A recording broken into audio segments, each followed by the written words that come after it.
mais antigas, se fazia um rito para que o mundo não acabasse. Simplesmente para isso. Certo? Porque as culturas antigas achavam sempre isso, que o cosmos, a ordem cósmica, veio do caos. Antes era o caos. Para não voltar ao que era antes e a gente ser destruído, a gente faz o rito. As culturas antigas sempre fizeram ritos, e nós vamos ver que os ritos judaicos, os ritos cristãos retomam os ritos judaicos, e os ritos judaicos já são uma retomada, uma releitura, uma reinterpretação dos ritos que tinham nas antigas civilizações. Eles mudaram o objetivo do rito, não é? E aí eles fazem isso não mais com a mesma intenção que os antigos faziam os ritos. Agora, atenção. Prepare-se. Tem gente que as coisas têm que ser do jeito que está na Bíblia. Olha, quando está escrito aqui, é porque muita coisa aconteceu antes. Vamos mostrar o resto da montanha. Não se estresse não, vai começar lá da mitologia. Então vamos na época em que nós éramos deuses. Pronto, movimento astral. Então, primeira coisa. A lua, nas diversas culturas, a lua representava a mãe, a deusa, a rainha do céu. Né? Inclusive, essa frase está presente no livro do profeta Jeremias. Né? Então, a lua recebeu vários nomes. Né? As deusas foram cultuadas inicialmente, antes dos deuses. Ela tinha proeminência. Não é? Ela é chamada a rainha do céu, ela é regente das estrelas, ela regia as constelações dos zodíacos, né? Então, o cinturão de Estar eram as constelações. Estar é a mesma coisa que a Lua, não é? Então, ela era um astro que representava a mãe. Então, a Lua controlava o movimento dos astros e as mudanças do tempo, e também, como toda boa matriarca, era a guardiã das leis e da ordem. Quem guarda os costumes são as matriarcas. Né? Quem é tradicional no judaísmo são as mães. As mães é que ensinam os filhos as tradições. E principalmente as tradições que estão com as mães, elas geralmente não estão escritas. Então, lá na Espanha, tinha uma doutora lá fazendo um pós-doutorado sobre receitas médicas que as mães judias, né, têm para várias doenças, junto com a macumbinha básica também, além das ervas, né, tinha umas rezas lá, né, e que elas não passam para ninguém, a não ser para a filha que vai ser a guardiã, e isso aí é coisa de judaísmo antigo. Né, então, lá da Universidade de Granada, eu não estou lembrada do nome dela agora, depois eu lhe dou... Acho que sim, eu acho que era. Né? Eu achava interessante, porque ela pesquisava no ambiente do judaico sefaradita, né, essas receitas de medicina. Né? E ela ia fazer o pós-doutorado dela nisso, na época que eu estava lá, em 2007. Então, a Lua não gostava de muitas mudanças, não. Ela é metódica. Tem as fases, ela tem mobilidade, né, tem fases, por isso as mulheres têm fase. Cuidado quando você trata uma mulher quando ela não estiver de bom humor, né? A Lua provocava a ressaca dos mares, ela estava de mau humor, então não brinque. Então ela tem fases, ela muda. Mas ela é metódica, na hora disso é isso mesmo, e não invente outra coisa. Né? Então ela era guardiã das leis e da ordem. E obviamente que era sacerdotisa. Era a deusa da fertilidade, não é? Tinha o poder de reprodução e crescimento dos campos, dos animais, dos seres humanos. Então, personificava as forças criadoras nas fases crescente e fértil, personificava a força criadora, e na minguante e nova era a força destruidora, né, da vida. Então, o ser humano passa pela infância, depois ele amadurece e depois ele morre. Então, essas fases da vida humana todas eram regidas pela Lua. Ao entrar numa nova fase, tinha que fazer um ritual para a Lua. Então, esses aí são os rituais mais antigos. das deusas, com as sacerdotisas, com as mulheres participando da divindade, não é? Dessas deusas, não é? E que esse arquétipo da deusa é tão forte que nós estamos em 2013. E cuidado aí os devotos demasiados da Mãe de Jesus, não é? Para não ter a mesma atitude de mais de 3.000 anos atrás. Cuidado. Né?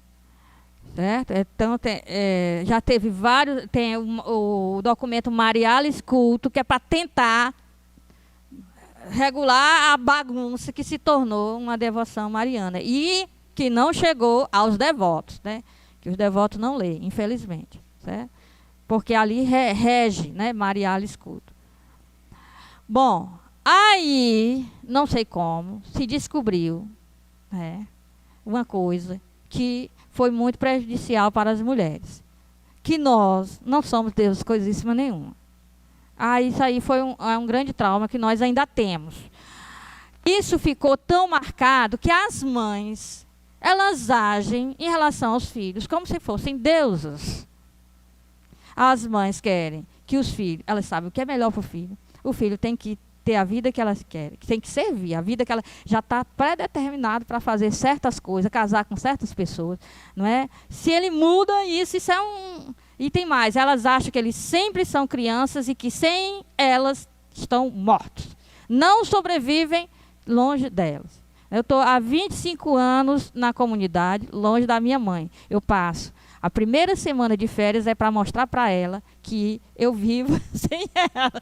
Porque do jeito que ela está acostumada a, né, organizar a vida de todos os filhos que estão lá perto dela, e eu não dou conta, porque eu nunca dei conta, e agora que estou longe aqui não dou conta mesmo. Né? Você não vai, você está cansada, não sei o quê. Mãe, eu tenho que ir. Mas você está aqui de férias, você não vai dar palestra. Mãe, isso aqui não vai me causar nada. É uma forma de rever todas as pessoas ao mesmo tempo numa palestra.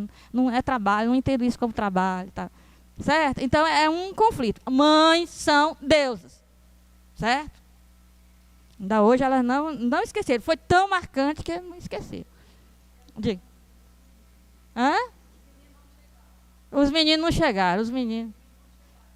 Que meninos? Os meninos. Sempre os meninos, as crianças, né? Então, tudo trauma vindo da Lua. Aí o Saturno tomou o espaço, né? O Saturno se tornou o chefão. O Saturno, ele passou a controlar os astros. Porque o negócio é o seguinte, quem manda é quem controla lá em cima, certo? Se controla lá em cima, controla aqui embaixo.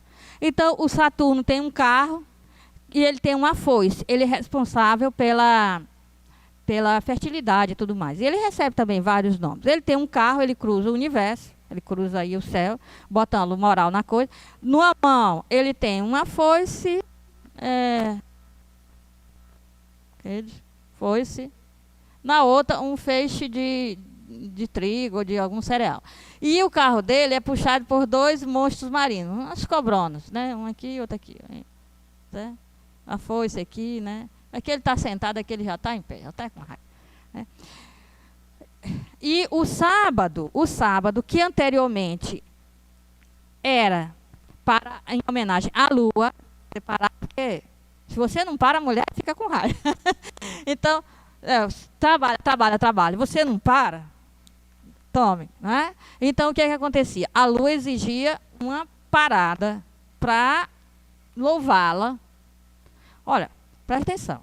Essas coisas são colocadas lá na religião. Mulher, você vai trabalhando e você acha que só porque você trabalha, não é?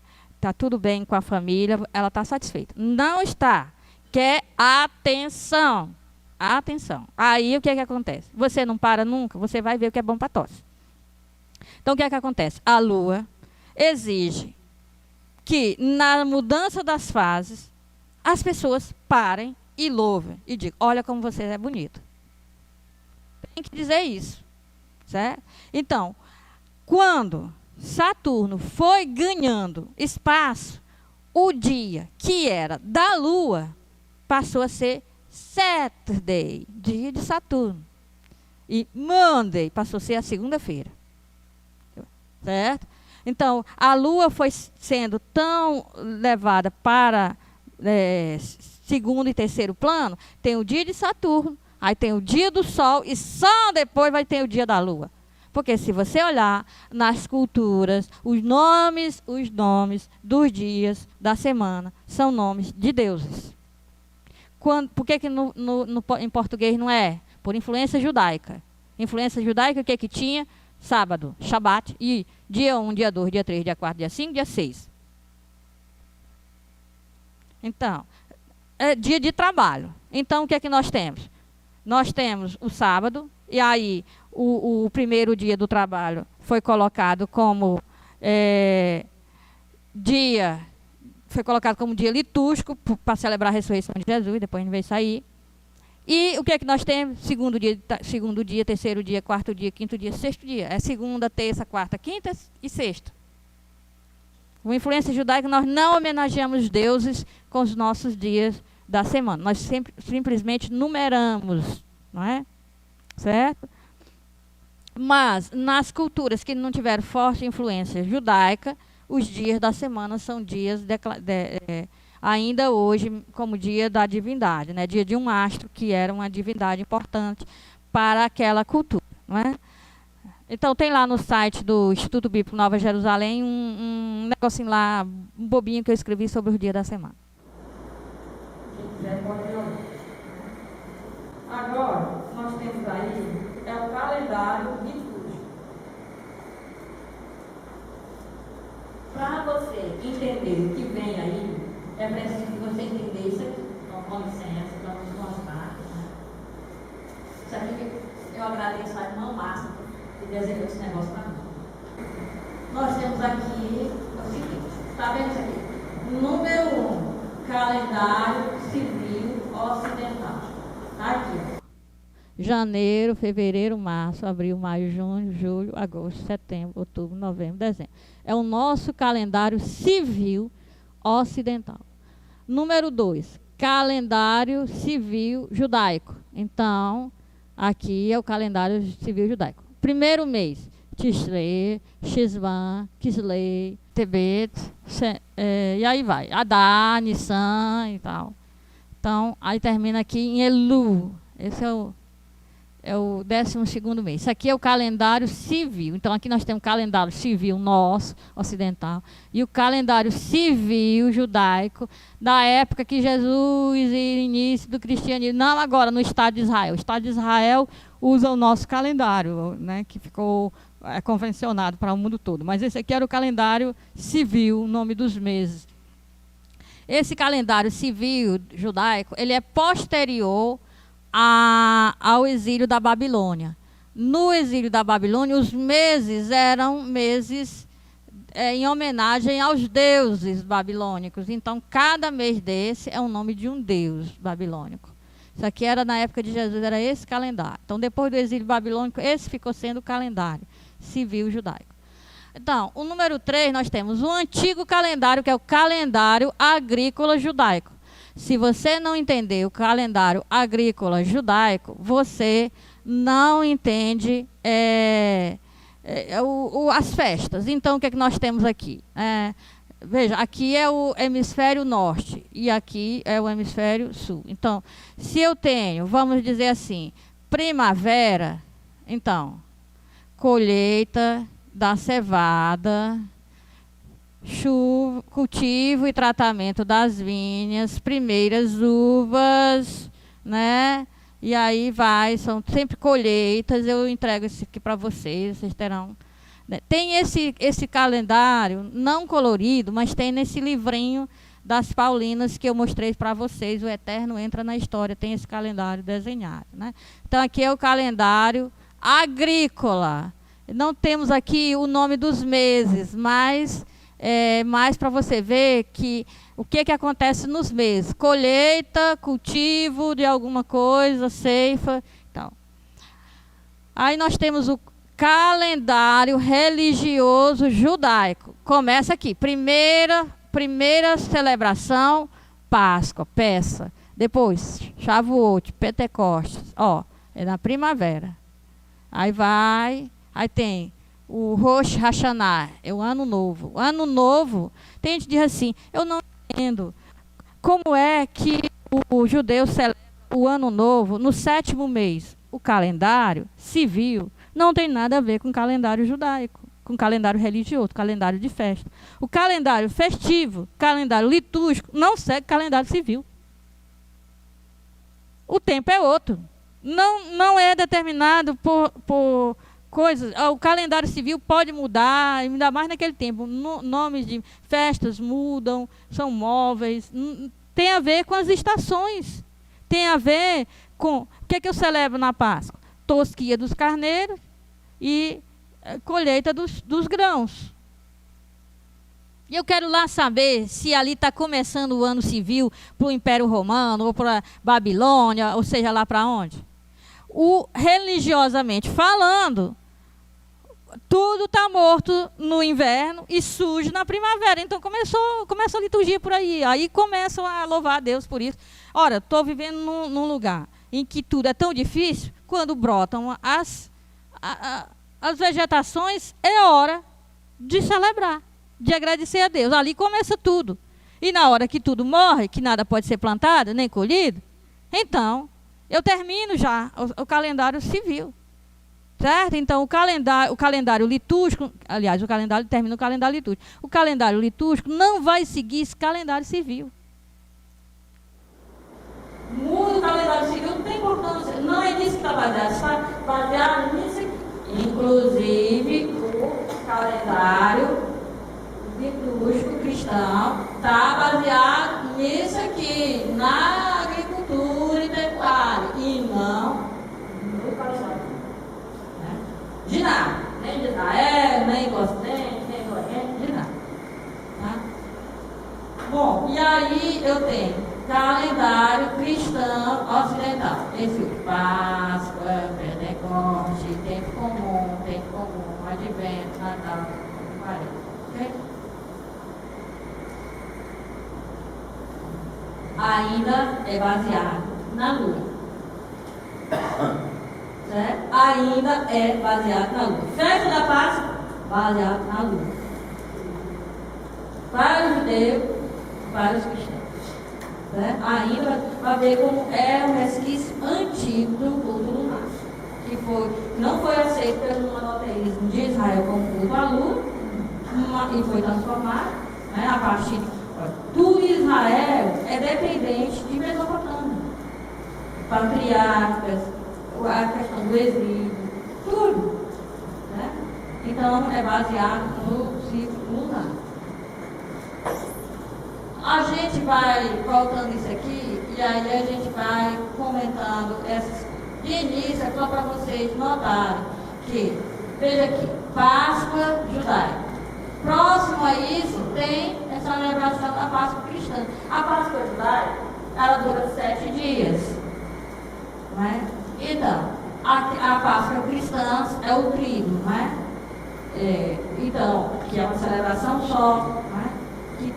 que termina na vigília pascal. Então, é uma única celebração em 3 dias. Então, coincide um dos dias da Páscoa judaica, que são 7 dias, sempre coincide, né? Com que vai iniciar ou está terminando a celebração cristã. É na mesma época. Pentecostes também, ó. Shavuot, Pentecostes. Tem festa judaica que a gente pensa que não tem, mais tem. A gente vai ver. Espera aqui, tudo bem? Eu disponibilizo tudo isso para vocês, tá? Bom, vamos voltar para onde nós estávamos.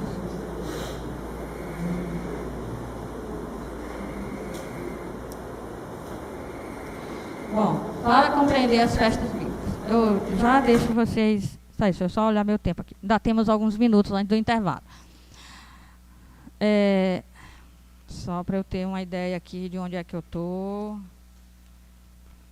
Eu estou faltando muita coisa. Faltando muito, mas dá para ver. E para fazer isso aqui, porque é tanta coisa na minha cabeça, e esse PowerPoint vai ficando longo e eu vou tirando coisa.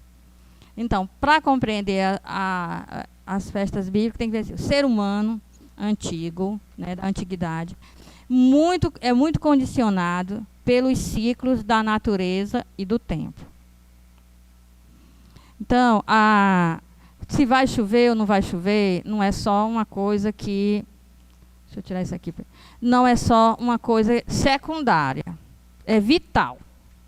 Então, o ser humano antigo, ele tinha a transhumância, né, que era a migração periódica de rebanhos. Em certa época do ano, os rebanhos não podem ficar aqui, porque vão morrer. Vai congelar, não tem comida. Certo? Então, tinha a transhumância e tinha o cultivo, depois quando se tornou sedentário, o cultivo das terras. Dependia das chuvas. E as chuvas têm o tempo certo delas. Isso quer dizer que o cotidiano do ser humano antigo era condicionado pelo ritmo sazonal. Dependia das estações. Dependia das fases lunares. Gente, não tinha energia elétrica. Certas coisas não se pode fazer à noite sem a lua estar cheia. Não pode ter uma festa. Não se pode peregrinar de noite, andar à noite, sem a lua estar cheia. Certo? Precisa de luz. Então, certas coisas são possíveis nas fases da lua. Principalmente da lua cheia. E isso cria um misticismo, uma coisa em relação a isso. Minha vida depende da lua. Não é? Um dos nomes da lua era Men. Né? O ciclo menstrual das mulheres é por causa da lua. Certo?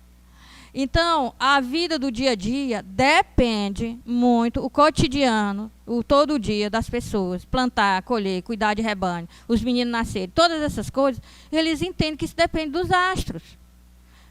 Agora, que antigamente, se dependesse dos astros, e achasse que os astros tinham muita influência na vida, e até que eram deuses, é compreensível, não é?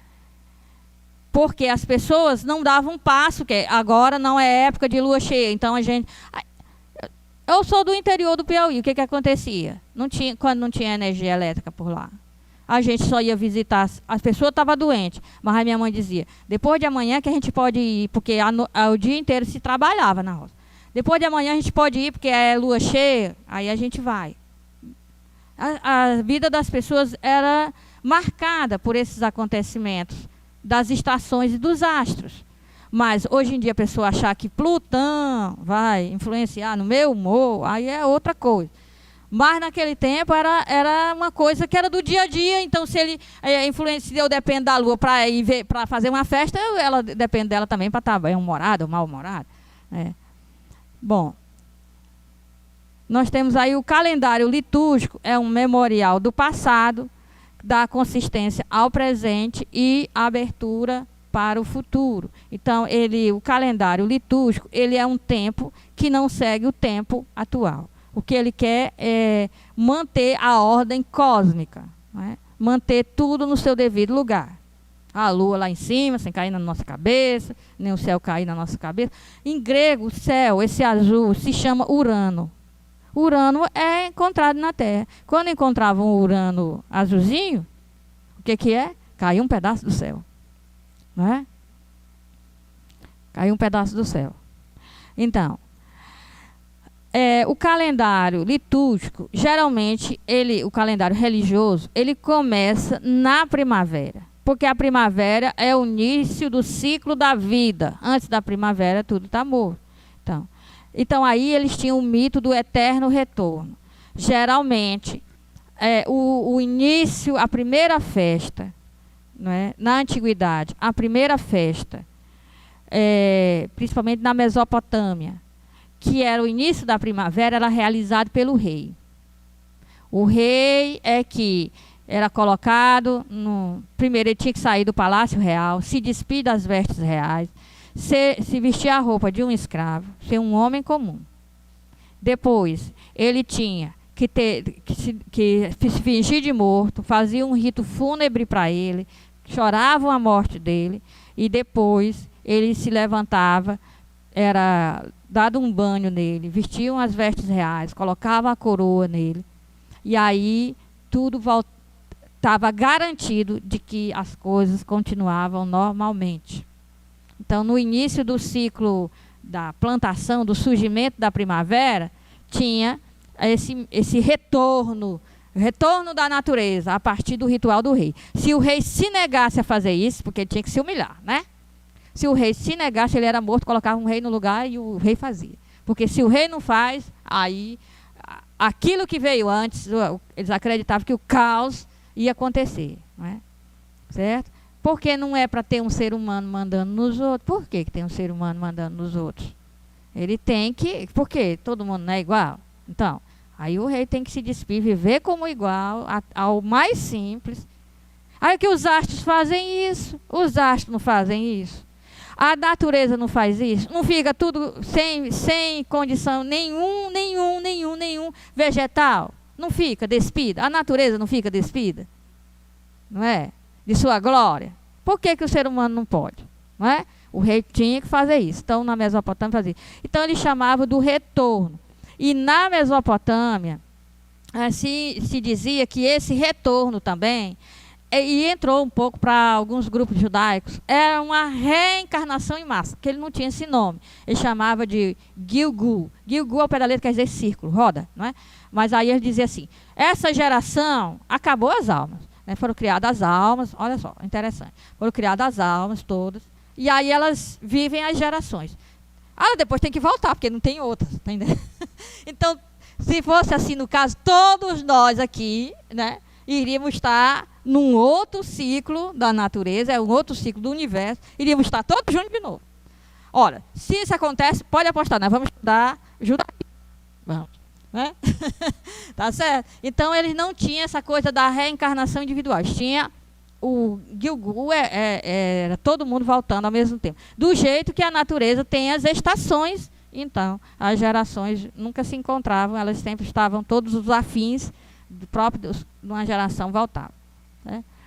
Então, antigamente, em Israel, o nome dos meses era ligado à natureza. Então, o mês de Nissan, Nissan quer dizer flor. Quando é o mês de Nissan? Quando as flores estão aí. É o mês das flores. Então, como é que chama o mês? Flor.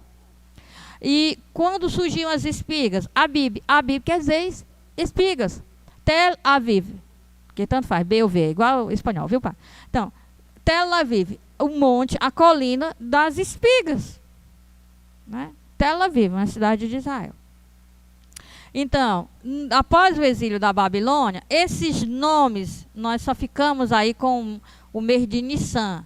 Os outros meses todos passaram a ser nomes dos deuses babilônicos. Né? Por isso, os documentos de Qumran não aceitam esse calendário. Eles dizem que esse calendário que o Templo de Jerusalém aceita é um absurdo, porque todos os meses são os meses em homenagem aos deuses babilônicos. E também que a data da Páscoa, eles acham que foi mudada e eles não concordam. A data da Páscoa é outra, para os documentos com rei. Tem outros, tem até um pergaminho chamado calendário, né?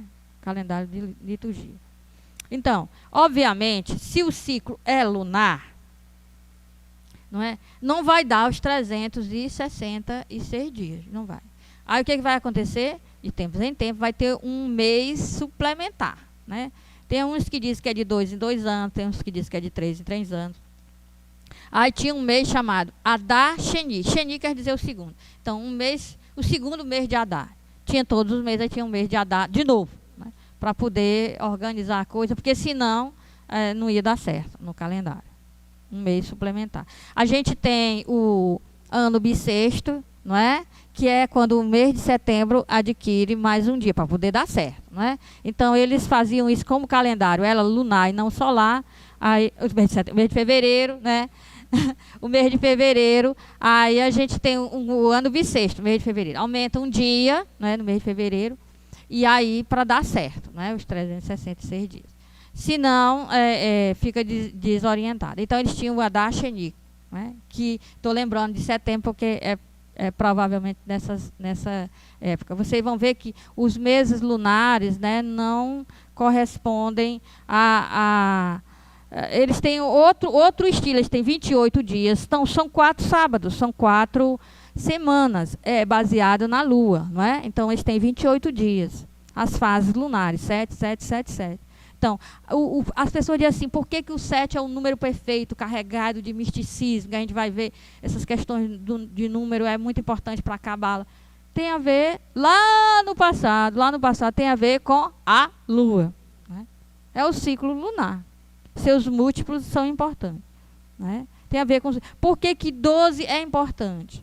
3 vezes 4. Por que 7 é importante? 3 mais 4. A gente tem que ver todas essas coisas para poder entender um pouco de por que o candelabro tem que ter 7 velas, né? Por que isso vai aparecer lá no Apocalipse, né? É o símbolo da totalidade e tudo mais. Mas isso aí, vamos ver o que a gente pode fazer no sábado que vem. Então, 3 vezes no ano você vai celebrar a festa para Javé. Está lá no Êxodo. Mas nós, para celebrarmos a primeira festa, a gente tem que fazer um intervalo. 10 horas estaremos de volta aqui, tá certo? Obrigada.